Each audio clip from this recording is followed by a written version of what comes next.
If you want to grow your portfolio and you want to do it right now, I'm going to share 5 proven strategies that you can use to grow your portfolio starting from today. These aren't some get rich quick schemes. These are real tactics that I personally use to grow my portfolio to 20 properties, and I've seen some great results. So let's go through them. So the very first strategy that I would personally use, and I continue to use it myself over and over again, is the BRR strategy, which is short for buy, refurb, rent and refinance. And this is one of the most powerful strategies there is when it comes to investing. And how it works is that you buy a rundown property that needs work doing to it. So that's your B. And then you refurb the property, rent it out, and then refinance it at a higher value because you've now forced appreciation to the property. And the key to a good BRR deal is finding below market value and or finding a property that you can add value to. And the beauty with BRR is that if you've done it correctly, that you'll be able to pull most of your money out. Pulling all your money out is possible, but it's extremely unlikely, and especially for it to happen all the time. So how I would go with the BRR mindset, that you're able to pull most of your money out. If you go with that mindset, you'll be less disappointed. And to show you how powerful the BRR strategy can be, what I'm going to do is I'm going to show you one of my best properties. And the reason why I'm showing one of my best properties in terms of numbers is just to show you what's possible. Quick disclaimer, this property was about 3 years ago, so it's most likely if it was to happen today, those kind of numbers wouldn't be possible. But again, it's not to overhype, but it's just to show you what can really happen if a BRR deal goes right. So the purchase price on this property was £60,000. I had some sourcing fees which were 3,995, and then I had legal costs which were £1,828. I also had broker fees which were £395, and of course I had the 3% stamp duty. So again, with this property I purchased this with cash. If you were to buy with a bridging loan, then obviously your margins will be less because you'd have to pay an interest on the bridging loan. But again, it's just to show you this deal so you can see how it works. Anyway, stamp duty £1,800, and then of course because it's a BRR we had to refurb the property, and that refurb £21,986.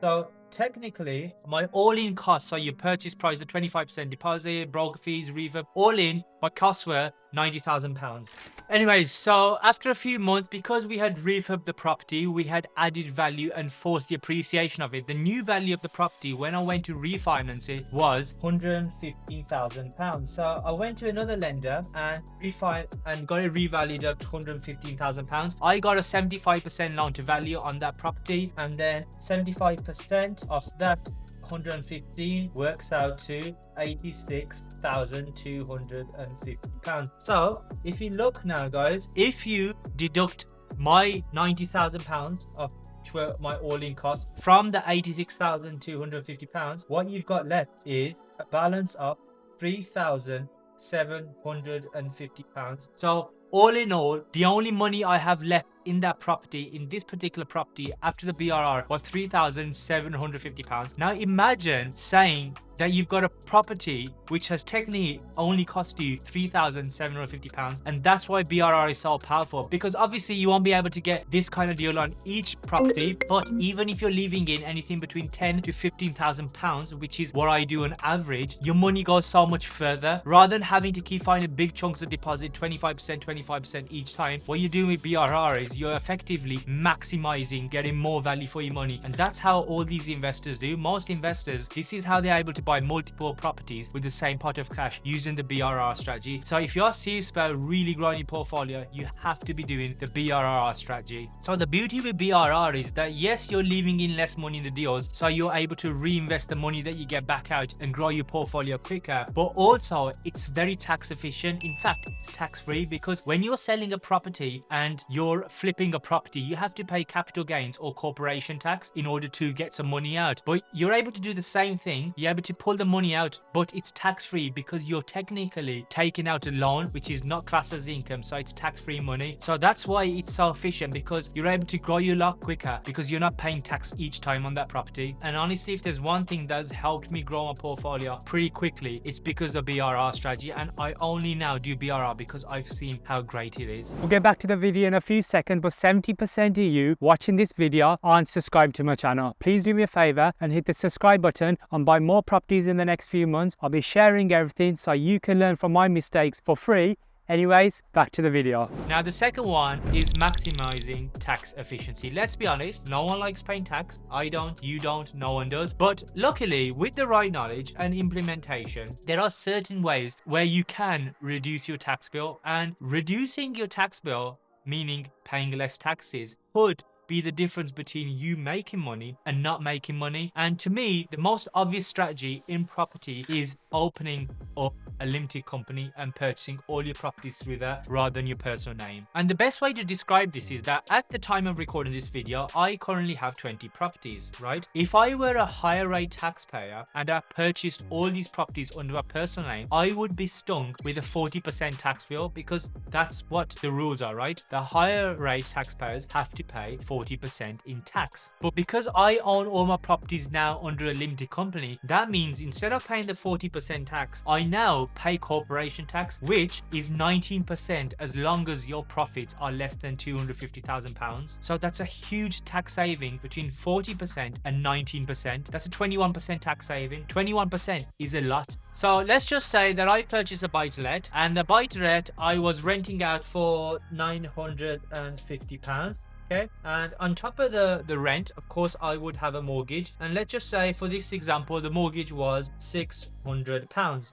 If you deduct the rent of 950 and the 600 mortgage, that would leave you a profit of £350 a month. And if times it by 12, that would be an annual cash flow of £4,200 usually. Okay, we'll write annual cash flow. Let's hold on to the 4,200 figure and let's just remember that. And what we're now going to do, we're going to compare the difference if we had that property under a limited company or your personal name. Okay, so this is going to be personal. So your profit before tax for both of them would be 4,200, and because a high rate taxpayer would pay 40% income tax on your personal, so we would put down income tax at 40%, £1,680. Okay, $1,680. Obviously, there's no income tax for limited company, but you instead have a corporation tax at 19%, and that would be £798. So you can see the difference already: £1,680 and £798. Okay, now if you look at the profit now, this would be £2,520, but under a limited company, it would be £3,402.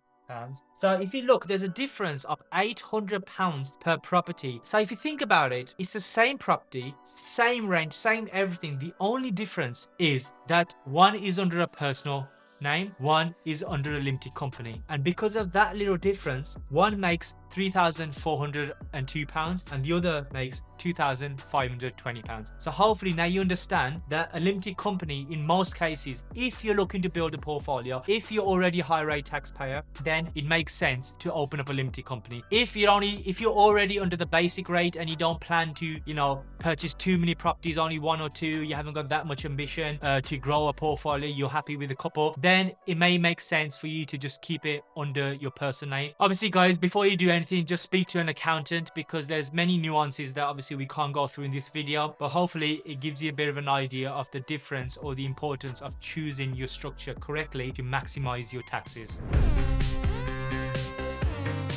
So, number 3. Now, you may have heard of the quote that if you want to go fast, go alone. If you want to go far, go together. Now, the reality is this is so true, especially when it comes to property investing. I see a lot of people, they get into property, and I understand why they do it, but essentially what they do is they start doing everything themselves. They'll view the properties, they'll refurb the properties themselves, they'll manage the properties, they'll find their own financing, and what they've essentially done is created another job for themselves on top of their 9 to 5. And when I speak to people, and I've spoken to hundreds of people by now, the main reason why most people want to get into property is to build a sort of passive income on the side to supplement their 9 to 5, and hopefully if the portfolio grows enough, they are able to replace the 9 to 5 income. But at the start, if you're doing everything you've just got yourself a second job. And that is one of the main reasons why people end up hating property, and they start saying, oh, it doesn't work for me anymore. The reason why most people start hating property is because number one, they're doing it wrong, and number two, they're doing everything themselves. So guys, if you are looking to grow your portfolio, you must understand that you need to let go, you need to start delegating and leverage a team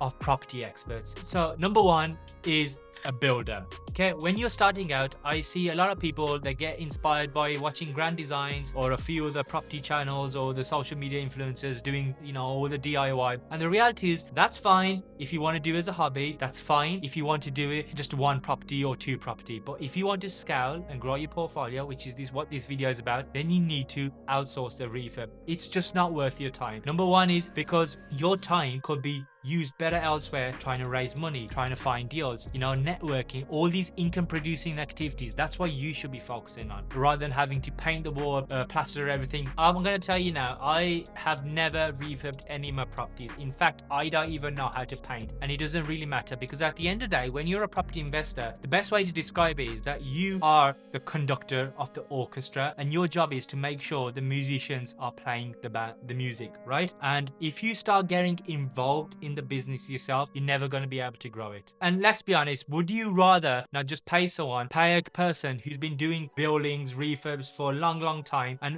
they'll most likely do a better job than you, who's never done it before in most cases. Number two is a mortgage broker. I see a lot of people make a mistake on this one as well. They'll try to cut a mortgage broker because they think paying £300 to £500 is not worth it. In the end, in the long term, let me tell you, it is, because a mortgage broker, they will understand, they will have access to a lot more lenders than yourself, and they'll be able to find a product personalized based on your requirements. If you start doing it yourself, you're never going to do a good job, and in the long term, it could and most likely will cost you more in the interest. Let's go through a hypothetical example just so you understand what I'm trying to say here. So let's say that you're taking out a new loan for £250,000 on the property you're about to purchase. You secured a lender who's able to loan you the money at a 3.5% interest rate on a 75% loan to value. Over a 25-year period, that loan will cost you around £211,958, and you think you've done a good job, which in fairness, it's not too bad. However, if you got a good broker, I'm pretty sure they'd be able to beat that, and maybe they'd be able to get you a 3.2% interest rate. Okay, might not seem a lot, 3.5, 3.2, but the difference over the 25-year period is that you'd save over £18,000 just because you hired a broker.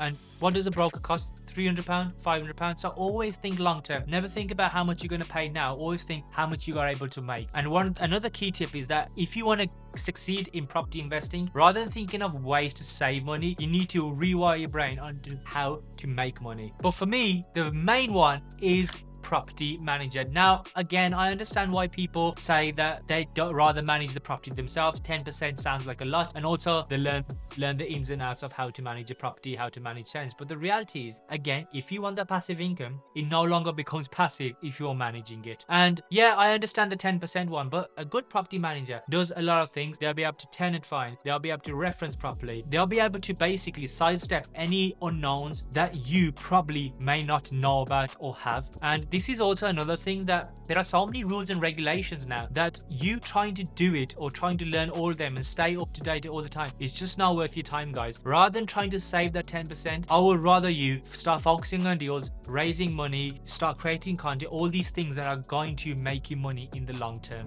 Next up is using interest only loans. Now, when I first started property investing or started to learn about property investing, I thought interest only, like what the hell? And interest only loans are exactly what they say. So let's say you take out a £200,000 loan, and at the end of 25 years time, you will still owe the lender £200,000. And you're probably thinking now, so why would you want to do that when you don't actually get to own the house? But this is the thing with interest only loans are that your ability to make more profit, more cash flow is significantly higher than using repayment loans. Once you have more profit or cash flow coming in, you're able to reinvest those profits into your growth. And the best example I give is, let's just say your mortgage rate right now is 4%. If you're using a repayment mortgage, if you think about it, the most you're ever going to save on that property or on the interest is 4%, because that's where your interest rate is. But rather than paying down the mortgage with that 4% and saving 4%, why not use that cash part and reinvest it into another asset which you know should be able to easily make 4%, more than 4% if you're doing it right? I'll give you my example. Most of my properties now across my portfolio, they're averaging around 15 to 17% ROI based on cash flow. So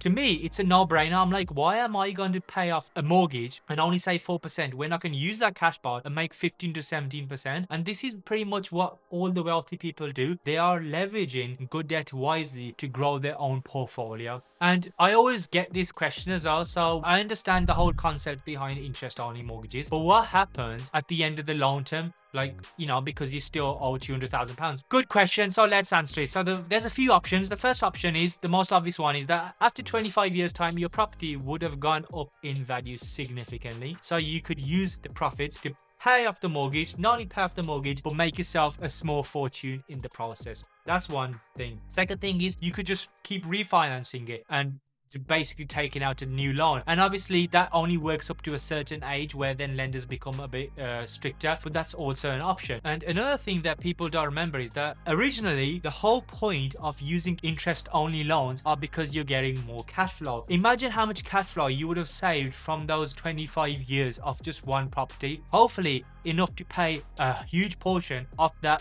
loan. And one of the key reasons why I continue to use interest only loans as opposed to a repay mortgage, because over time I understand that inflation reduces the real value of your debt. So for example, if your debt right now is £200,000, in 25 years time it will still be worth £200,000, but that £200,000 in real spending power will be a lot less. So how I think is that there's no reason for me to pay down the debt, because inflation does that for me anyways. So if you stick to the 4 strategies that I've just talked about, so using BRR strategy under a limited company, using a team of experts, and then using interest only loans, you'll start making a lot of money. And then, which brings me to step number 5, which is reinvesting profits for compound growth. Now, if you look at any business, any successful business, whether it's Amazon, Microsoft, Apple, Facebook, what you'll notice is that when these guys were making a lot of money, they continued to reinvest their profits for growth. Amazon today would not be where it is now if it hadn't continued to reinvest in its product, in its business, in its staff. And just like that,